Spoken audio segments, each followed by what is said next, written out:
خدای څه شو هغه ښکلي ښکلي خلک خدای څه شو هغه ښکلي ښکلي خلک په ظاهر په باطن سپین سپېڅلي خلک.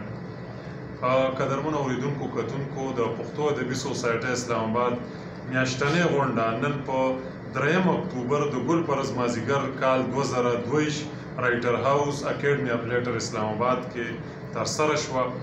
دا غونډه د دوو نامتو شخصیاتو د پښتو ادب وتلي نومونه محترم مطیع الله قریشي صاحب او محترم سردار پنجپیروال صاحب په یاد کې دا تعزیتي غونډه وه. د دې غونډې صدارت د پښتو ادبي سوسایټۍ اسلام آباد چیرمین محترم سید محمود احمد صاحب وکړ.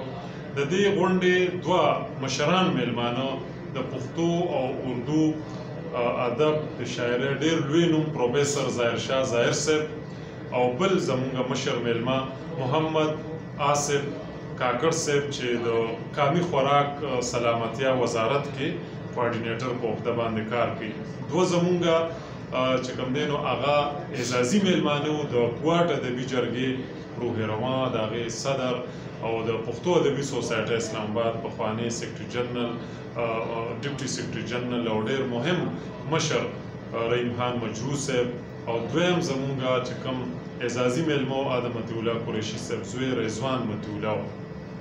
په غونډه کې ناستو مشرانو د قریشي صاحب او د سردار پنجپیروال صاحب په ادبي خدماتو باندې رڼا واچوله. په هغې کې دغه یاد ذکر شوي مشران چې ما نومونه واغسته دي سره سره ډاکټر شاکر ډاکټر حمایت الله یعقوبی احساس خټک خان کریم اپریدی اکرم نازی طیب الله خان او اقبال حسین افکار محترمه سارا خان او دغسې نورو ملګرو د محترم مطیع الله قریشي صاحب او د سردار پنجپیروال صاحب په ژوند فن او د هغوی په شخصیت باندې رڼا واچوله. هغوی ته یې د عقیدت پرزونې وړاندې کړې او دغه دواړه شخصیات یې د پښتو ادب دپاره ډېر لوی نومونه هغوی په خپل کار او زیار باندې ډېر لوی نومونه دي. د قریشي صاحب ځان له یو ډېر لوړ مقام دی چې اسلام آباد کله جوړ شو. په آغاز کې دا غړومبی شاعر چې دلته کې راغلی و پښتو ادبي ټولنې په نوم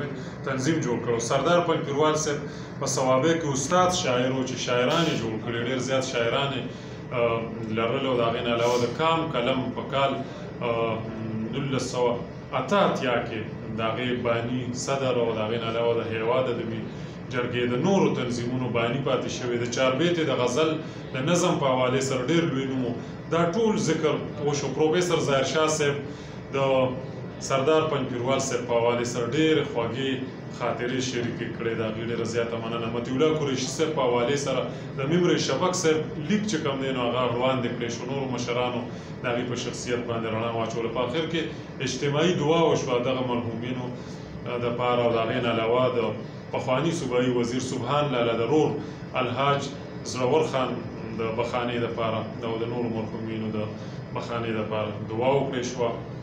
نومیالي مړه شي خو نومونه یې ژوندي پاتې شي، نومیالي مړه شي خو نومونه یې ژوندي پاتې شي، درانه نومونه د هاغلو ابدي پاتې شي. د الله په امان.